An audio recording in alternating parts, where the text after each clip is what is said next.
Hi guys, welcome back. And our 2025 through 2026 school year for Homeschooling Off Grid has just started. So I'm just going to be showing y'all some pics of what we've been doing since our school year have started. So this is a co-op class that I pay for individually for the children to attend twice a week. This is a melanated homeschool group. So just so that my kids can also see that our culture homeschool.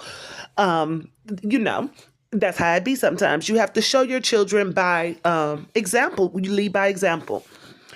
Our children have access to everything that a public school child would have, but the only thing is that the teachers in here, the professors in here are parents. We are able to help out in each classroom and move from class to class to help keep our individual child in line or to help them individually. Every child has their own teacher in every class. This is a history course for the 7 to 10-year-olds that we're taking.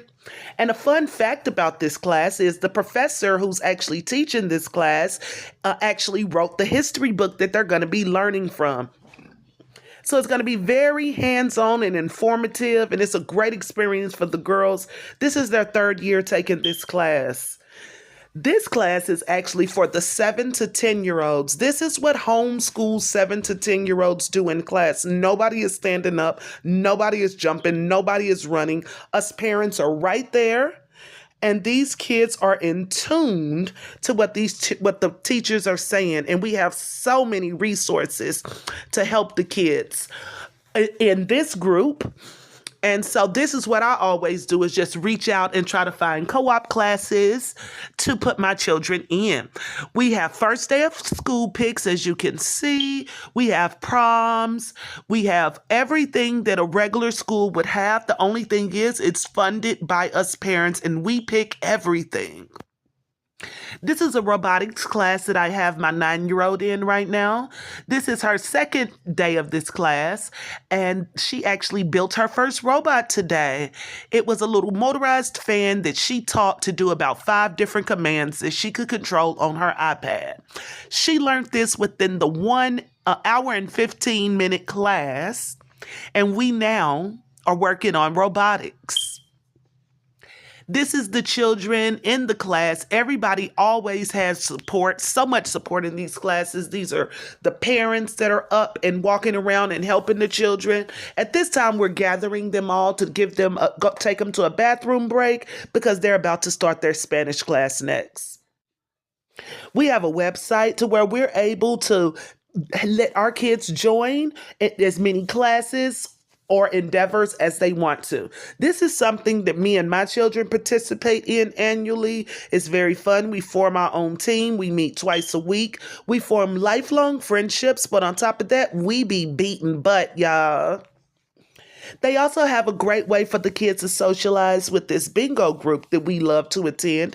It's at our original home league location, which is we usually rent out churches, private schools, or community organizations for our children to go to class in. And so this is at one of our permanent locations. It's a Catholic school that was closed and we use year-round now. We have a website that our children go on and we can pick classes. If this is what we want to do for our children, they are listed by grade level. And again, as a parent, you know the level that your child is in. If your 6-year-old can do 6th grade work, that's fine, but they better be able to know how to do it. And our kids are very smart, so they really do. So it is based on by their academics and what we have taught them and what level that we know that they're on. We have a calendar, and these are ways for us parents to just always be in the know of anything that's happening with homeschool kids in our area.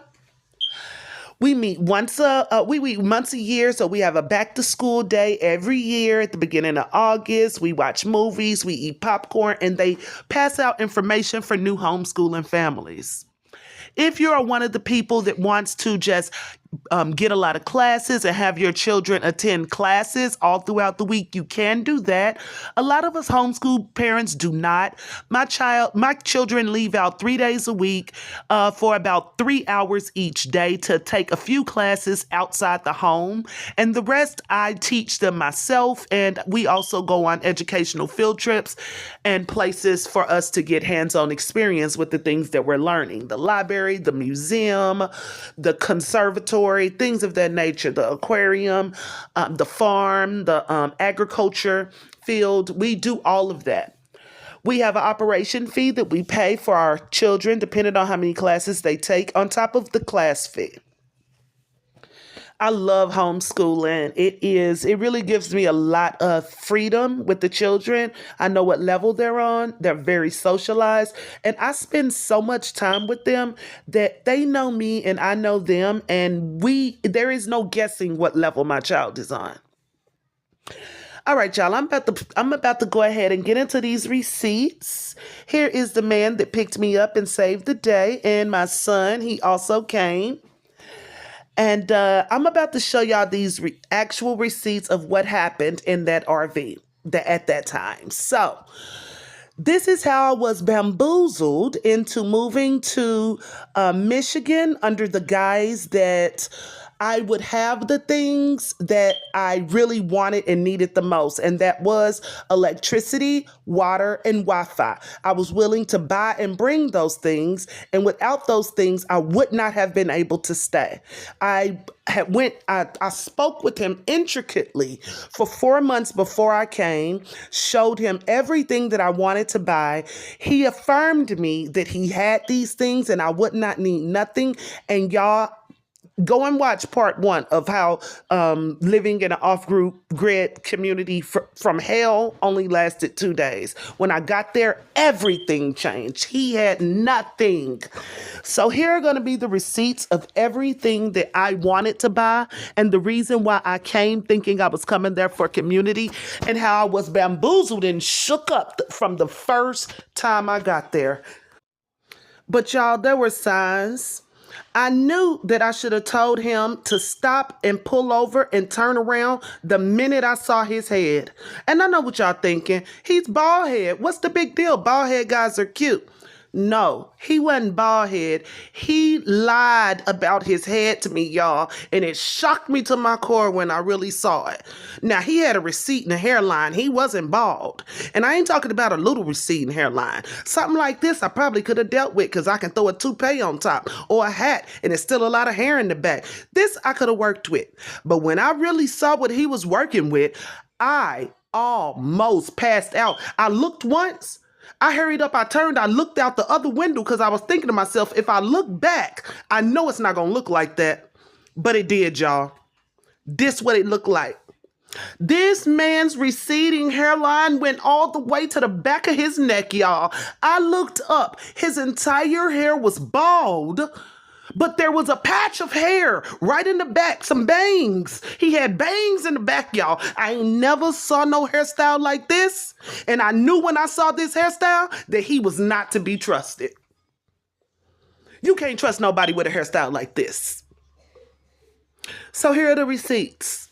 So from the beginning, I actually was having truck problems. I had to get my brakes fixed and my caliper and rotor before I came. He didn't even want me to do that. He actually was trying to deter me from getting my truck fixed, saying that he would fix it once he got there. But y'all saw he wouldn't even want to give me a ride on the first day. So that would have been strike number 1, where he was trying to disable or hurt my trip. And because why would you want to ride 1,000 miles with pulling 5,000 pounds and the person is telling you that they have bad brakes? So this is when it was a second red flag for me. But I went ahead and I got my brakes fixed, so it really wasn't a big deal. What I was really worried about was electricity, water, and Wi-Fi. And so I started screenshotting and looking up all the things that I could bring to the land. I showed him some pictures of generators and solar panels that I wanted to buy.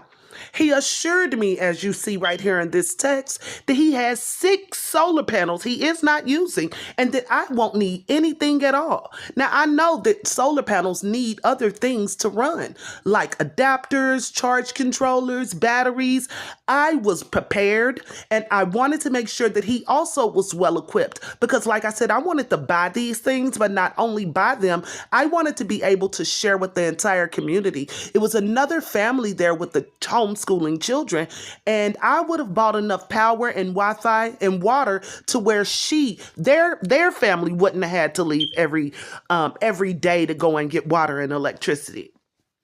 So I was showing him different solar panels, adapters, batteries, everything that I would need for these solar panels to run. And he assured me that he already had these things and that I need not bring anything. I even start showing him pictures of generators that I wanted to buy that would hold over 3,500 watts. I was going to spend $1,000. That would have been enough to equip more than 2 RVs with power and have additional storage power so that therefore we wouldn't ever be out of electricity. I also already have portable Wi-Fi, and so I wanted to bring a Wi-Fi extender so that we could also we could have Wi-Fi instead of driving 20 miles just to have access to the free world. I wanted this to be as easy as possible for us. So I was making sure that I was crossing my T's and I was dotting my I's. I did extensive research. I knew exactly what we needed. He then started being very deceitful, seeing things like, well, you don't even know how much sun we have. You don't even know if you're going to be able to get sun. And I'm thinking to myself, well, you've been there 5 years. You are saying that you have electricity, but I did notice that the other couple was always going to the Wi-Fi spot to plug up and get electricity, and also always going to get water. So this was a concern because I'm thinking, like, if you really have this stuff and you're willing to share these things, why is the other family leaving every day to go and get water and have access to Wi-Fi, or else they won't have power or even water? So this was another flag that was in my face, and I constantly was coming with ideas to compensate this, to bring in electricity, to bring in Wi-Fi, to bring in portable water, to bring in a portable sink so that we could have those things on site. Because I want it to be as easy as possible, especially for our mothers who have children. And we're going to be there, and it gets sometimes negative 20 degrees. We need to be equipped. And it was just really weird how he didn't want me to bring these resources, lied and said that he had these resources and did not once I got there. It was a very bad experience for us to get there. And then as soon as we pull up, because that was the first thing I was asking, is like, okay, so where's the water then? And then he says, well, I have a 55-gallon drum that you could just put in the back of your truck and we could just ride it in that way. And I'm thinking to myself, I was going to buy a water bladder that holds over 60 gallons, and it fits in the back of my pickup truck. How are we going to pick up a 55-gallon drum and put it on the back of my truck and fill it with water and get it off my truck? This man was trying to make sure that I didn't have access and wouldn't be able to use any of my resources. Now, I had told the other family, I spoke with them, and that's the one thing that the other family did tell me to bring. They were like, yeah, I only showed them the water that I wanted to bring, this water bladder here, and I did end up buying it because I just heard everybody was leaving for water all the time, even though he was being very deceitful, saying that he had these 55-gallon drums. And so she actually told me, yes, girl, bring that. Now, once we got in the car and I was asking him about the 55-gallon drum, so I knew they were talking anyways, he said, oh, well, didn't you end up buying that 55-gallon, water bladder? And so I knew that she had already told him that I had asked her. And so he knew that I already had the water bladder, right? So, what's really going on? Why? It was the worst. It was the worst experience. All right. So, to wrap this all up, the resources that I was going to bring would have made it to where I wouldn't have to leave the facility every day to go get these valuable things that we need on a daily basis. We would be able to start generating these things right here on the property that we're at to make it easier for us and also the other family who had children, since he and his wife are used to living like this. I'm trying to bring in a new way of living. And the amount of electricity that I was going to bring, it was going to be at least 7,000 watts of power. It would have been enough to power 2 RVs and have an extra charging station on the side of my RV.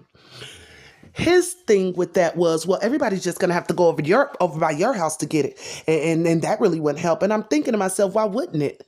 Because the Wi-Fi that I'm going to get is going to expand over 3 miles. Everybody will now have Wi-Fi. Instead of you guys having to drive to go, 20 minutes into town, and when it's snow, we can't do it. Everybody can now just come over there by my RV, or might even be able to get and charge up and use my electricity and cook or whatever they need to charge and use electricity for, because I would have had standing electricity at all times. For him not to want me to bring these things on here made me realize once I got there, he wanted me desolate. He wanted me depressed. He wanted me dependable. He wanted me with nothing so that he could go ahead and just start giving me a little bit at a time.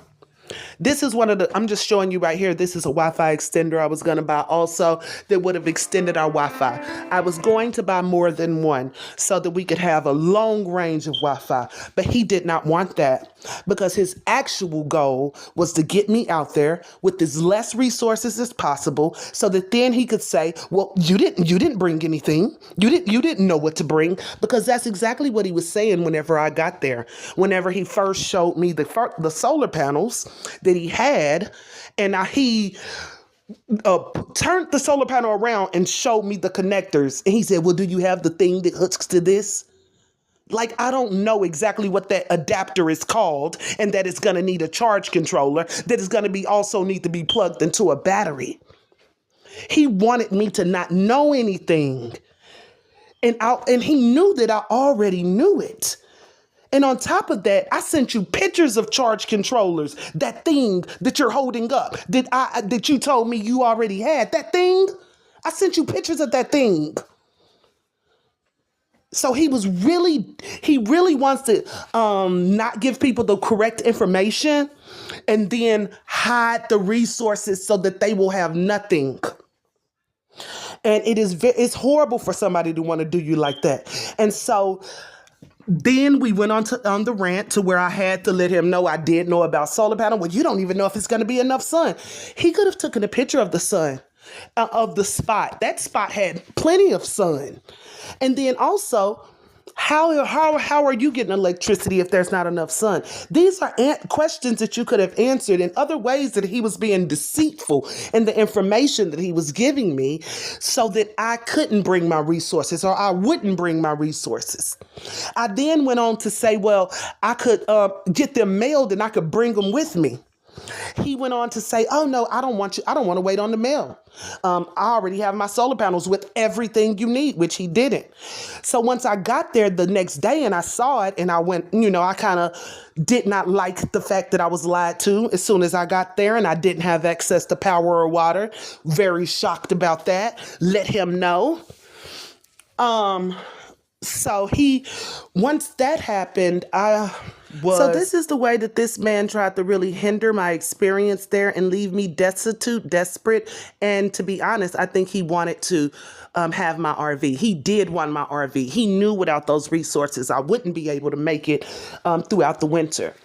So once we did get to the spot, I realized that we didn't have the resources that we were going to have. Then he went on to be even more deceitful, saying things like, well, that's okay. We could just ride into Walmart tomorrow and you could just buy it. And as you guys see, the next day, he didn't even want to give me a ride and he made me ride by myself.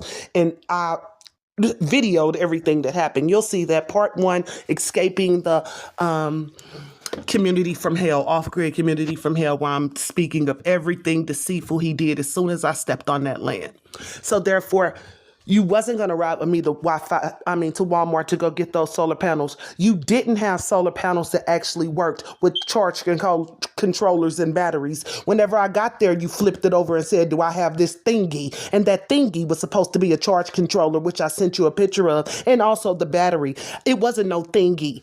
I'm smarter than that. And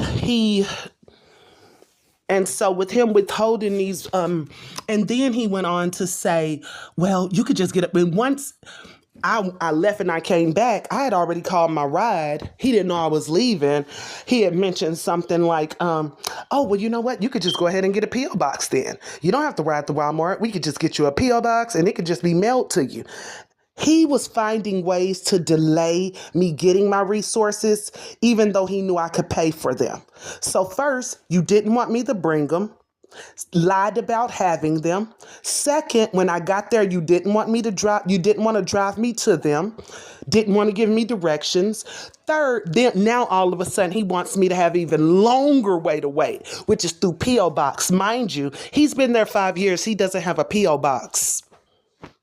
Doesn't it take about 30 days for a P.O. box to get set up? He had also mentioned something like, well, you don't even have to have a P.O. box. You could just have a mail it to the post office. Just go pick it up there. I'm really finna order $1,000 worth of stuff and take it to a post office with just my name on it and I don't have a P.O. box? This man was trying to hinder me in any way possible. And for this reason, I know that his wife is in danger. That girl don't have a P.O. box. She don't have Wi-Fi. She don't have water. She don't have electricity unless he gets up and goes to go get it. And a lot of the times he is drunk, sloppy drunk and ready to argue. Argued that polar girl until her leg is gone. Just about. The rotator cuff in her leg just then gave out on her. The stress and the things that you are going through will start wearing on your body, because if the devil cannot get you physically, he cannot get you spiritually. He will start working on you physically. Just remember that. So I ended up buying, these are the things that I did end up buying, which was a water bladder, which hold it like the 60 gallons of water. I ended up getting just some decorations for my RV, to be honest. I got some couch covers, and I did get a Wi-Fi extender. I got a bathroom a bathroom pop-up to hide my camping shower and toilet. And I also got a doorbell, since I knew people would be, now coming around to my RV so they could ring my doorbell. So I got a little doorbell, an extra propane heater. I just got some little odds and ends of some things that I stocked up on, regardless of the fact that I was told not to bring anything. So I'm glad I bought something, and I'm glad I made it back alive.